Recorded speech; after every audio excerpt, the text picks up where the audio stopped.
hate the way it smells. I do not like the scent at all, but it's very, very, very, very effective in combating dandruff. Hey guys, NanaYaa Tresses here once again. Welcome to my channel. If you're new, hi, my name is NanaYaa of NanaYaa Tresses, and welcome to my channel. Thank you guys so much for always joining me time and time again. Be sure to subscribe, and let's get right into the video. So today's video is about dandruff. Yes, dandruff. One of the most annoying scalp infections you can ever get is dandruff, and I have combated dandruff in my hair journey, and I've been able to overcome it, so I wanted to come on here and share it with you. Okay, so what exactly causes dandruff? So yes, we have naturally occurring fungus on our scalp called malassezia, and they're responsible to break down the sebum that your skin secretes. So when it breaks it down, then it's able to easily get absorbed into your scalp or your hair strand and all that good stuff. And like too much of everything that's bad, same thing can happen. So when the fungus they overpopulate on your scalp, and then they are constantly breaking it down, the oleic acid, which is a byproduct of the breakdown of the sebum, becomes irritative to your scalp. So when that happens, it causes your scalp to become very dry, and then it causes the flakes that we see as dandruff. And then when it gets super irritated, it begins to itch and smell, and it's not cute. So that's what we see as dandruff. So now it goes in the science part of the way. Let's get into the things that actually cause dandruff. Like I said, the fungal infection is one of the reasons why. But then what could actually make the malassezia grow are a couple of reasons. Number one is maybe you're using shampoos and other stuff on your hair that are too strong for your scalp. So this is why certain people have a huge thing against sulfate shampoos, because they tend to strip your hair of all the dirt and the oils and all that. So it leads to dry scalp, especially if you don't oil your scalp well and all that. And hence it gives sulfate shampoo such a bad name because it's too strong. So yes, using very, very strong chemicals on your scalp can cause dandruff, because it causes dryness, and then it helps the fungi to easily grow rapidly and then cause the irritation on your scalp. Another thing that can cause excessive dandruff is the intake of alcohol. Alcohol is a diuretic, so it ends up dehydrating your skin, because then you lose a lot of water, and then that causes dry skin, dry scalp. So it can cause dry skin and then lead to the production of more malassezia growth, and then cause a lot of dandruff. Okay, another thing that can cause dandruff is sorry if I look down, I have my notes. Yes, so another thing that can cause dandruff is not washing your hair often. This is debatable for everybody. Everybody's skin is different, so your hair might need to be washed often as compared to somebody's hair, but then everybody knows their limits. So once you know your limits, you should stick to a schedule and wash your hair often, because when it's dirty, the fungi are going to be active, and then they're going to grow a lot, and then that's not going to help your scalp in the long run. Another thing that can cause dandruff is stress. As you know, whenever you're stressed out, your skin and your hair are the last thing your body thinks about. It only tends to focus more on your internal organs and important things, and what that happens is not distributing blood and then nutrients to your scalp properly, so it ends up being dehydrated, and then you end up getting dandruff. One other cause for dandruff is nutrient deficiency. So yes, when you're not eating a balanced diet and you end up eating a lot of junk food, so you're going to be deficient in certain nutrients. Maybe you might also be eating regular food, but you are lacking in some foods that have the B vitamins, vitamin E, some essential omega-3 oils, and then zinc. Yes, it can cause the production of dandruff. Okay, so you may be asking, how exactly do you fix it? And we know how it's caused, so what do we do to fix it? Number one, starting from the top, avoid using shampoos that have very, very strong ingredients as part of it. If you're somebody like me who uses sulfate shampoos, there is a way to go about it. After you use the sulfate shampoos, always make sure that you pre-poo before you use the sulfate shampoos, so that your hair is not stripped of all the natural sebum. Also, if you're somebody who likes to co-wash a lot, please try to clarify your hair at least once a month, or put using a sulfate shampoo somewhere on your schedule, so that it can clean it of the dirt and stuff like that, so that your hair can be clean and all that. Another thing you can do is that if you're someone who loves to drink, I would ask you to limit the amount of alcohol you're drinking and hydrate yourself a lot, because when you are properly hydrated, you're not going to be losing water as much, so your scalp is not going to be as dry. One other way to combat dandruff is to oil your scalp. It's something that I personally love to do. I oil my scalp almost every other day or every day, depending on what style I have on and how my scalp is feeling. But please make sure you always moisturize your scalp before you oil it, because as we know, oil does not moisturize the scalp, water does. Then use the oil to seal in the moisture.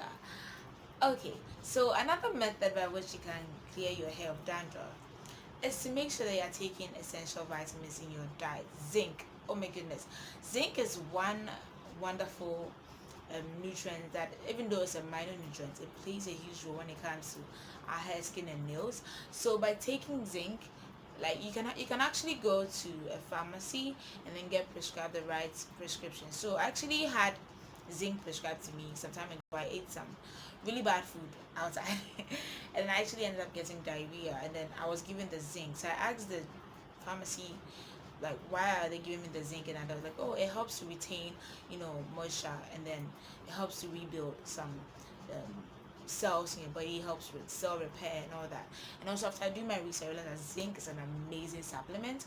So yes, incorporating zinc into your daily food can be great. You can get zinc from natural sources or as a supplement. So zinc is another amazing way to combat dandruff. And what the plus side is that it actually helps with regrowing new hair.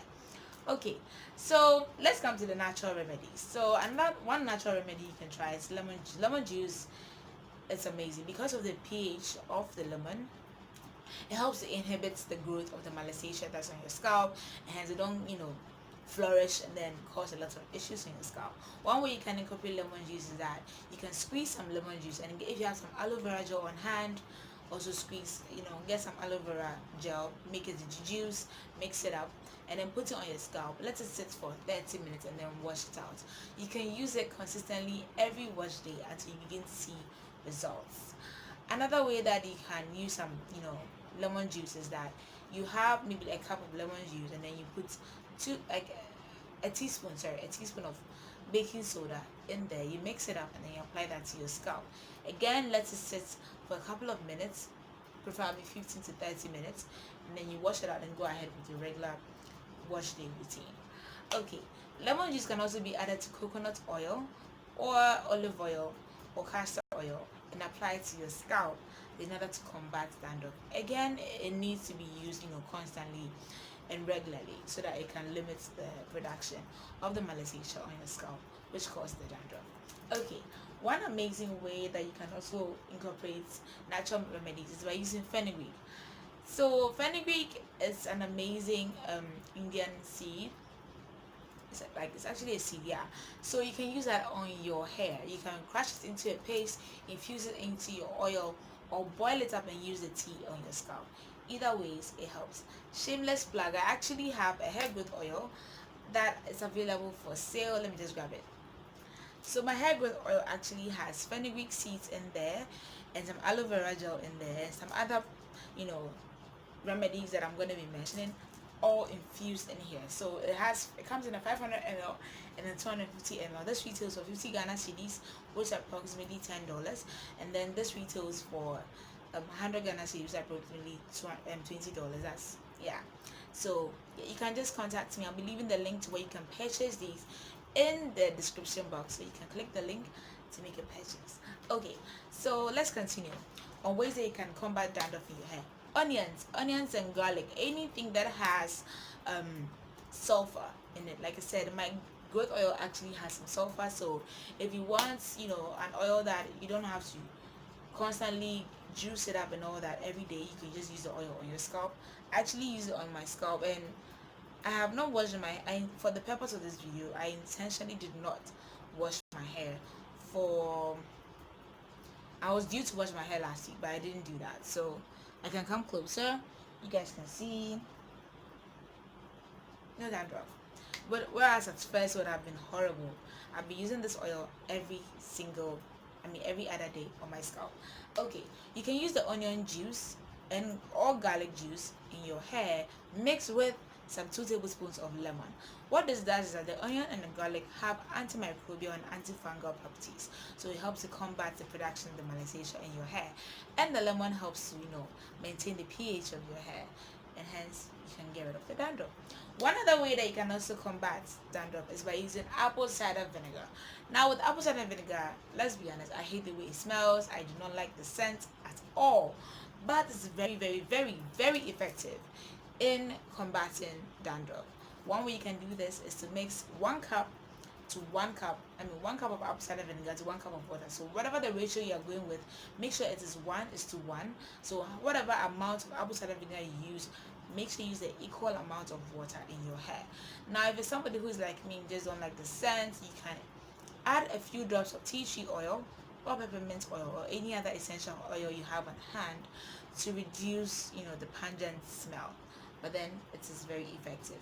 Another way is tea tree oil. Yes, tea tree oil, whether it's in your hair growth oil, whether it's in your shampoo, whether it's in your conditioner.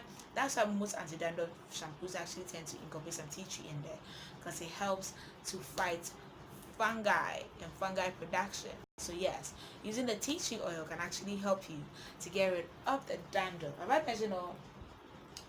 Yes, neem. I almost forgot neem, which is also in my DIY growth oil. Shameless plug. Yes, but using neem leaves can be very, very helpful. Here in Ghana, thankfully, we have it around a lot. So you can get some neem leaves, make sure you boil it, and then use the water in your hair as the last but one rinse before you style your hair. Or you can use the neem, make a paste out of it, put on your scalp and wash it out. Or you can infuse it into your oil and use it every single day to help to reduce the production of the dandruff on your scalp. I hope these have been very, very helpful. If you are somebody who doesn't want to do natural remedies, you can also just get an anti-dandruff shampoo. It's very helpful. There are a couple of brands out there that have anti-dandruff shampoos. I think Head and Shoulders, Equate, there are a couple of them on the market. You can be sure to check those out. It can help you with the dandruff on your scalp. Anyway, I really hope that this video has been helpful. Make sure you subscribe to my channel for more tips and tricks on how to grow healthy hair and how to have a healthy scalp in general. As always, NanaYaa Tresses, and I'll see you in my next video. You should subscribe and don't forget to like. Bye.